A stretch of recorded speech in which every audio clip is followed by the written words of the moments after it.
Kemungkinan ya, kita lihat tadi sudah disebutkan sih sebenarnya bahwa Anies ini agak di stigmanya dia agak dekat dengan kelompok Islam kanan kan. Ya. Nah, padahal kalau kita lihat juga sebenarnya Islam moderat juga mendukung sih nanti hasil survei ya. Nah, bagaimana perimbangan itu? Rakyat tidak butuh ocehan Surya Paloh atau elit partai. Kenapa mereka mendukung Anies Baswedan? Karena mereka semua hanyalah para petinggi partai yang bermain politik di tingkat atas. Bapak Surya Paloh mengakui Nasdem setelah mengusung Anies itu apes. Ya iyalah, namanya Anies gitu loh. Anies itu bisanya cuma berkata-kata, paham. Jejak digital pun masih melekat di warga Jakarta. Malahan buat lucu-lucuan. Anies Baswedan itu pantasnya buat lucu-lucuan. Anies itu memang gak bisa kerja, dia dosen.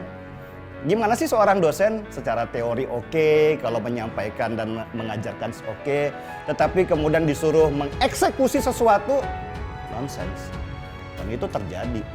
Tandingkan saja seorang dosen dengan seorang praktisi. Secara keilmuan, dosen itu pasti lebih tinggi. Tetapi secara kenyataan atau praktek di lapangan, pasti seorang praktisi akan lebih mumpuni. Kehadiran Anies di Partai Nasdem ini bukannya membuat Nasdem semakin bersinar, malah semakin anjlok. Seharusnya Bapak Surya Paloh belajar dari di mana ketika itu mereka mengusung 3 nama, yaitu Anies Baswedan, lalu ada Ganjar Pranowo, dan juga Andika Perkasa.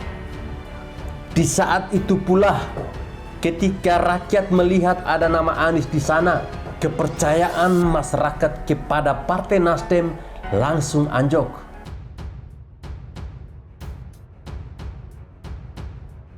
Ditanya Zulfan Lindan, bagus gak Anies jadi presiden? Adian Napitulu, gak, banyak orang jawabannya sama dengan saya. Anggota DPR dari PDI Perjuangan Adian Napitupulu mengatakan seharusnya Anies Baswedan menjawab dulu banyak persoalan rakyat sebelum memutuskan untuk menerima pinangan sebagai capres dari Nasdem. Dia menilai salah satu masalah serius adalah pengalaman Anies dalam memimpin Jakarta. Banyak problem sosial dari masalah kemiskinan dan kesejahteraan rakyat yang masih menjadi PR baginya. Ia pun meminta Anies untuk turun langsung melihat kondisi rakyat secara langsung, bagaimana rakyat keteteran akibat dihantam pandemi. Sementara itu, ia mengaku khawatir jika Anies Baswedan terpilih menjadi presiden, nantinya proyek pemindahan ibu kota negara akan dihentikan. Elektabilitas Nasdem makin hancur setelah capreskan Anies Baswedan, PDIP tetap paling oke. Lembaga survei Lingkaran Survei Publik merilis hasil survei elektabilitas sejumlah partai politik yang bakal maju pada Pilpres 2024 mendatang. Dalam penelitian kali ini, LPS mencatat Partai Nasdem mengalami kemerosotan parah setelah mencapreskan Anies Baswedan. LSP mencatat presentasi elektabilitas Partai Besutan Surya Paloh itu hanya mentok di angka 3,9% saja. Padahal pada Pilpres 2019 silam, Nasdem sukses meraih elektabilitas sebesar 9,05%. Sementara itu untuk partai politik dengan elektabilitas paling moncer, kata Indra, adalah PDI Perjuangan dengan presentase mencapai 22,1% yang diusul Gerindra dan Partai Demokrat. Sementara itu Partai Golkar berada di urutan keempat dengan perolehan 7,8%. Lalu PKB mendapat 7,1%, PKS memperoleh 5,6%. Sebagai informasi, survei ini dilakukan pada periode 1 sampai 10 Oktober 2022 dengan metode wawancara secara langsung dengan bantuan pengisian kuesioner. Adapun jumlah responden yang diambil sebanyak 1.230 responden yang tersebar di 34 provinsi. Margin of error kurang lebih kurang 2,8%, dan tingkat kepercayaan 95%.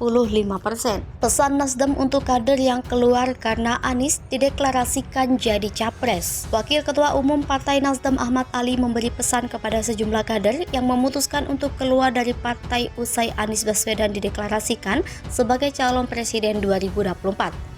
Ali mengatakan Nasdem menghormati keputusan para kader yang memilih keluar, tetapi ia mengingatkan selalu ada dinamika dalam partai politik. Ali lantas mengatakan jika seseorang bergabung dengan partai untuk mengurus diri sendiri atau suatu kelompok, maka pola pikir itu salah. Ia menekankan tujuan dari berpartai di Partai Nasdem adalah untuk membangun Indonesia yang lebih baik ke depannya. Kemudian kata Ali, jika seseorang ingin bekerja untuk suatu kelompok, maka lebih baik bergabung dengan lembaga swadaya masyarakat saja, bukan di partai politik.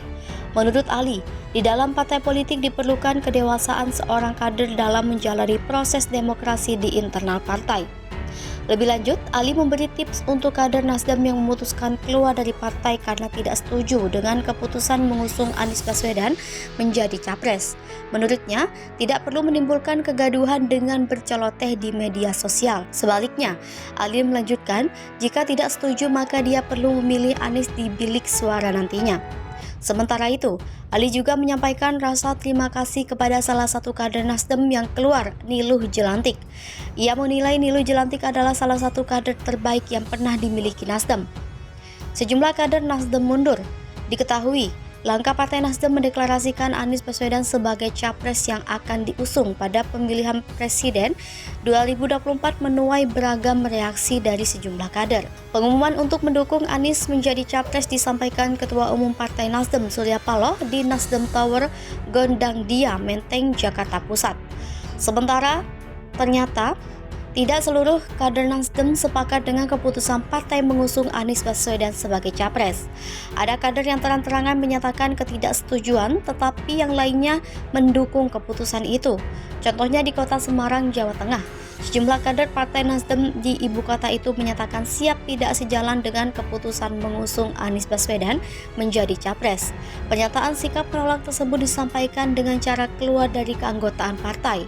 Salah satu penyebab Hanandityo mengundurkan diri karena tak setuju dengan keputusan partai yang mengusung nama Anies Baswedan sebagai calon presiden. Alasan lainnya, Hanandityo mengundurkan diri karena Anies tidak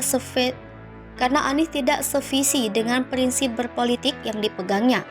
Sementara itu, Wakil Sekretaris DPD Partai Nasdem Kota Semarang, Syafiq Pahlevi Lonto, juga mengaku sudah mengundurkan diri secara resmi. Alasannya keluar dari Partai Nasdem karena pemikiran dan hati nuraninya sudah tidak sejalan dengan kebijakan partai. Kader Nasdem lainnya yang menyatakan mengundurkan diri dari keanggotaan partai setelah Anies Baswedan dideklarasikan menjadi capres adalah Andreas Acuy Simanjaya dari Kalimantan Barat dan Niluh Jelantik.